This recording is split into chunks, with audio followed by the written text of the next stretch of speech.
नवरा एवढा गोड बोलल्यावर बायको तर खुश होणारच. मी असं का बोलते पुढे तुम्हाला सांगतेच. त्याच्या आधी मी आज बनवते अंडा करी. अंडा करीसाठी घेतलेली आहे कांदा खोबरं भाजून, अख्खी लाल तिखट मिरची घेतली आहे, लसूण आलं आणि कोथिंबीर घेतली, त्याची मस्त मिक्सरला पेस्ट करून घेतलेली आहे. कढईत तेल टाकले 3-4 उकळ्या आणि त्याच्यामध्ये तो सर्व मसाला टाकून द्यायचा आहे, परतून घ्यायचा आहे. थोडी हळद टाकायची, चिकन मसाला टाकून घ्यायचा आहे, तो पण मस्त परतून घ्यायचा आहे आणि वरतून अंडे उकडलेले ते टाकून घ्यायचे, गरम पाणी टाकून आणि मस्त उकळू द्यायचे.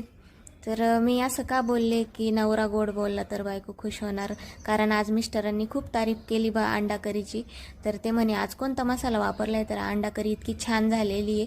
त्याच्यामुळे मला तर खूपच आनंद झाला, मिस्टर एवढं गोड बोलत आहे म्हटलं. तर बघा आता अंडा करीला मस्त उकळी आलेली आहे आणि मस्त अंडा करीची भाजी तयार झाली. रिद्धी-सिद्धीला मी जेवायला दिलं, तर त्यांना पण खूप अंडा करी आवडली होती. तर तुम्ही पण एकदा नक्की बनवून बघा. असा होता मिनी व्लॉग. भेटू पुढच्या